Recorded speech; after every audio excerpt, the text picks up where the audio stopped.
Hey everyone, and welcome.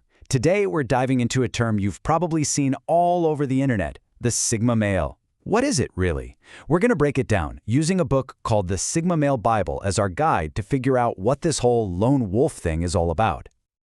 So, let's kick things off with a big question.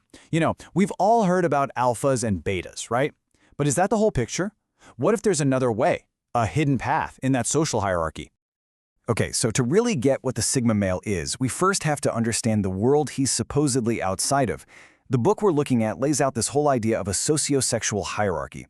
Think of it like, well, a traditional map of social roles for men. And on this map, you've got two main players. First, you have the alpha. You know the type, the classic dominant leader who loves being the center of attention. And then you've got the beta. He's positioned as the supportive number two, right? The loyal follower who helps make the alpha's vision happen. But here's the kicker, and this is the whole point of the book. This hierarchy, it's not the only game in town. There's someone who supposedly just operates completely outside of it, and that is where we meet the lone wolf. The book actually describes him with a bit of flair, and I'm quoting here. The mysterious lone wolf with a multitude of characteristics noted in alphas, but with a pinch of bewildering sugar and spice, the Sigma male. You gotta love that bewildering spice part, right? It really leans into this whole mystique they're trying to build. Okay, so what's the big difference here? The Sigma isn't just a quiet alpha, not at all.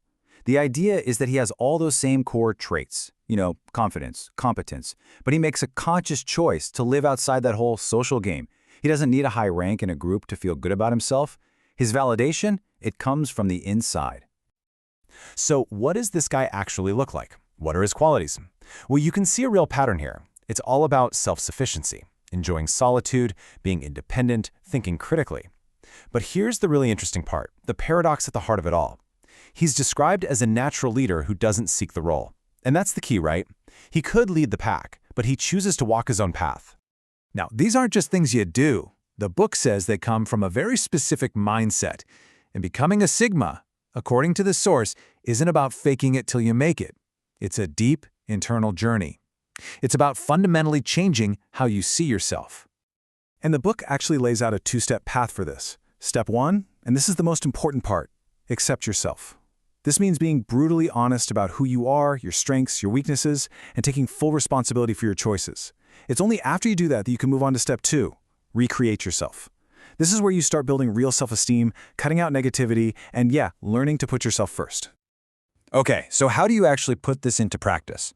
The book gives us these ultimate do's. And notice the theme here. It's all about building up your inner world. Spending time alone, learning new things, creating your own set of rules, it's all focused on building a life that doesn't need anyone else's stamp of approval. And then you've got the flip side, the ultimate don'ts. Basically, these are the things that will chip away at that self-sufficiency. So we're talking about resisting that pressure to be who others want you to be, avoiding that negative self-talk, and definitely not becoming arrogant. It's all about protecting that core of independence you're trying to build. So, you do all this internal work. What's the result on the outside? Well, the book talks a lot about what it calls the Sigma's law of attraction. So, why is this archetype framed as being so compelling to others? The first piece of the puzzle is just the sheer power of the lone wolf trope itself. It's a simple idea, really. When you see someone in a social setting who is genuinely happy and content just being by themselves, it sparks curiosity. It's intriguing, right? Because they aren't playing the same social game as everyone else. Next up, the book points to uniqueness. When you live outside the box, whether it's your style, your job, your whole lifestyle, you project this sense of freedom. It hints that there's this whole other world to explore, and that kind of nonconformity is presented as being just inherently attractive. And finally, there's this idea of unavailability. Now, the book is really clear on this. It's not about playing manipulative games like playing hard to get. No, it's something that comes naturally because the person genuinely values their own time and their own mission.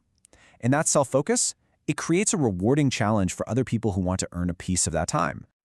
All right, let's pull all these threads together now. Let's really decode this so-called Sigma charm and wrap up with the core virtues and behaviors that, according to the book, define this archetype.